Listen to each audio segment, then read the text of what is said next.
J'en profite rapidement avant que la mode passe, c'est-à-dire approximativement dans 15 jours. L'application Dubsmash là, qui consiste à faire du playback sur une musique ou un son d'un clip de film connu pendant quelques secondes et à le poster sur les réseaux sociaux. Je veux bien que ce soit le but à la base, mais pourquoi est-ce que vous suivez tous les règles ? Je veux dire, si je l'utilisais, je pense que je ferais que des conneries avec du genre... Et si tu crois que c'est fini, tous les mêmes, tous les mêmes, tous les mêmes, et y'en a marre. T'aimes te faire belle, oui, t'aimes briller la night. Non, là je vais trop loin. she runs, let loose, illuminate your thoughts, bypass the reason. Salut à tous et bienvenue dans l'épisode numéro 47 de Junk on the Web. Parmi les événements marquants de ces derniers jours, il y a eu le coming out forcé de Florian Philippot, vice-président du Front National, par le magazine People Closer, qui a publié des photos de lui et de son compagnon en week-end à Vienne.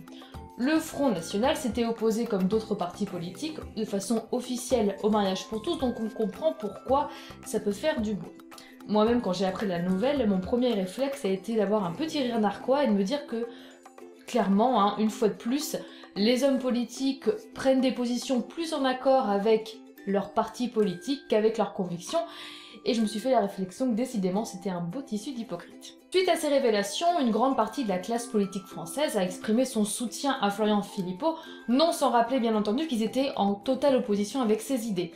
Au départ, j'ai trouvé ça bien parce que, heureusement, les gens arrivent dans ce milieu à faire la distinction entre les idées politiques et l'humain, et justement, j'ai trouvé ces réactions très humaines, et je me suis dit, d'un premier abord, que ça faisait du bien d'avoir ça un petit peu en France ces derniers temps. La rédaction du magazine, elle, s'est expliquée sur cette affaire de la façon suivante. Ils réalisent de toute façon des enquêtes sur la vie privée des personnalités publiques, y compris les hommes politiques. Ils en ont fait une sur Florian Philippot parce qu'il fait partie des gens qui sont le plus sur le devant de la scène politique française en ce moment, et qu'en faisant cette enquête, il s'est trouvé qu'ils se sont rendus compte que son ami était un ami et non pas une amie, et qu'à partir de là, ils ne voyaient pas pourquoi il n'aurait pas fallu le traiter comme ils ont pu le traiter pour d'autres personnalités politiques. Jusque-là, c'est assez logique. Sauf qu'à mon sens, sans rentrer dans le débat est-ce que les magazines People sont légitimes ou non, parce que ça pourrait durer des heures, je ne considère pas qu'ils ont traité ce sujet comme les autres. Le traiter comme les autres aurait été, comme ils ont fait pour François Hollande par exemple avec Julie Gaillet, révéler qui couche avec qui il est, montrer le nom de son compagnon, dire ce qu'il fait, des photos, etc. Mais c'est pas du tout ce qu'ils ont fait, bien au contraire, ils ont flouté même le visage du compagnon en question, ils n'ont pas dit qui c'était à part que vaguement il était journaliste, et ils ont totalement axé leur article sur « Oh mon dieu, mais regardez, il est gay ». Autrement dit, pour l'affaire François Hollande-Julie Gaillet, c'est comme s'ils avaient dit « Oh mon dieu, regardez, le président est hétéro, il est avec une femme ». On est bien d'accord que ce n'est pas du tout ce qui s'est passé. Donc leurs explications à Closer, je pense qu'on s'en passera, ils auraient dit clairement et très honnêtement ce que tout le monde sait. Oh là là, on a un moyen de se faire un paquet de pognon en révélant l'homosexualité d'un homme politique qui en plus est dans un parti qui s'est opposé au mariage pour tous. Chouette, ça nous rapportera de toute façon beaucoup plus que les éventuels dommages et intérêts. Mais en prenant un petit peu de recul sur tout ça, en lisant les différents articles et soutiens, je me suis dit qu'on était quand même face à un vrai problème.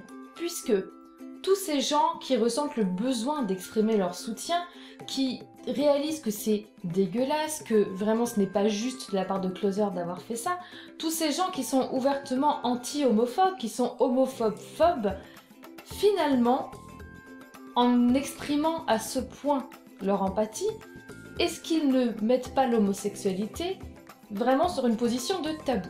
Je m'explique. Je ne suis pas en train de dire que, à la limite, Closer a bien fait, qu'il lui a enlevé une épine du pied, puisque au moins c'est fait et tout le monde sait. On est quand même encore aujourd'hui en 2014 dans une société dans laquelle si on parle de faire son coming out, si on a besoin de mettre un mot sur le fait d'avouer son homosexualité, c'est bien que ce n'est pas évident pour tout le monde, et à partir de là, chacun devrait être libre de le faire savoir ou non à qui il veut. Mais c'est justement ce qui m'a fait réaliser qu'on est très loin, encore en France, à notre époque, d'avoir accepté l'homosexualité comme quelque chose de tout à fait normal et naturel, puisque finalement tous ces messages de soutien, ça a un petit goût de « ouch ». ça doit faire mal de voir qu'on a révélé à sa place son homosexualité et que maintenant tout le monde le sait alors que ce n'est pas lui qui a pris la décision de le dire.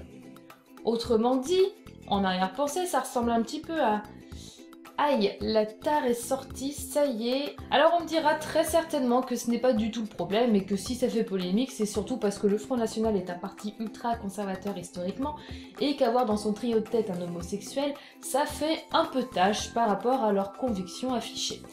Très honnêtement, je n'y crois pas une seule seconde, je constate simplement que l'homosexualité en France est toujours considérée, même par ceux qui la défendent, comme quelque chose d'un petit peu honteux et que le combat est très loin d'être gagné.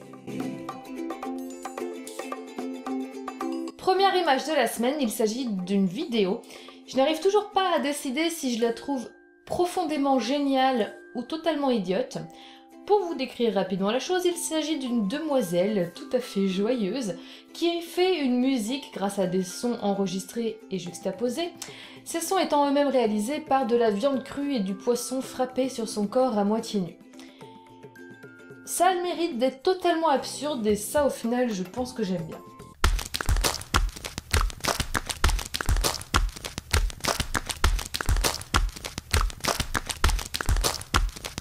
Deuxième image de la semaine, je voudrais tout de même revenir sur l'élection de Miss France et en particulier sur les larmes de crocodile de notre nouvelle Miss, Camille Serre, parce que je trouve tout à fait fabuleux la facilité avec laquelle elle est passée de larmoyante, pleurnichante à l'annonce de sa victoire, à parfaitement souriante, les joues sèches et sereine, à peu près quelques secondes après, pour les photos. Non, elle n'en fait pas trop.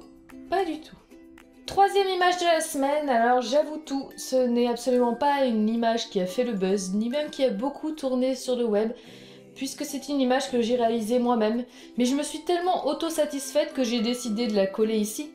Saviez-vous qu'avec Snapchat, un chat et le bon emoji, on peut faire ce genre de choses ?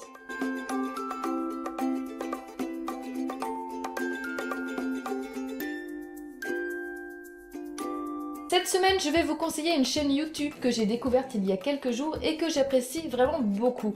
Elle rentre dans la lignée de toutes ces chaînes culturelles que j'apprécie énormément. Et cette fois, elle ne parle pas de science, de sexe ou de langue française, mais d'histoire. Il s'agit de la chaîne de Benabarbe qui s'appelle Nota Bene. Et ce que j'apprécie particulièrement, c'est qu'il ne va pas parler d'un personnage historique en particulier ou d'une période, mais plutôt prendre des sujets et les traiter au travers de l'histoire.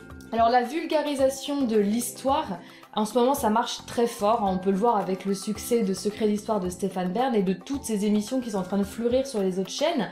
C'est quelque chose qui marche très bien et tant mieux. Et je trouve que Nota Bene s'intègre bien dans cette tendance, mais version YouTube, avec du coup la simplicité et la liberté qui y est associée. Alors ces vidéos sont passionnantes, elles passent très vite, ça se regarde très bien et c'est vraiment pour tout public.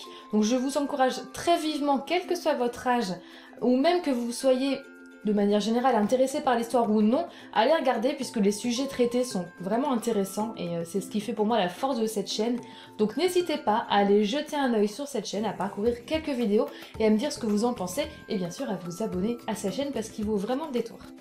C'est terminé pour l'épisode d'aujourd'hui, j'espère qu'il vous aura plu. Si c'est le cas, n'hésitez pas à le partager auprès de vos amis ou à vous abonner à la chaîne si ce n'est pas déjà fait. Vous pouvez me retrouver tous les jours sur les réseaux sociaux, à commencer par Facebook, celui qui est dédié à la chaîne, donc je ne parle que de choses en rapport avec la chaîne. Mais vous pouvez également me retrouver sur tous les autres réseaux sociaux où je parle de plus de choses qui ne sont pas dédiées vraiment à Junk on the Web. Vous avez Twitter, Vine, Snapchat ou Instagram. Vous pouvez sur tous ces réseaux me retrouver sur le même pseudonyme qui est Junk and Mood. Je vous souhaite une excellente semaine, je vous retrouve très bientôt pour un Junk sans filtre et le prochain Junk on the Web aura lieu juste après Noël. Je vous fais plein de bisous. Ciao ciao. Et kiss kiss bang bang.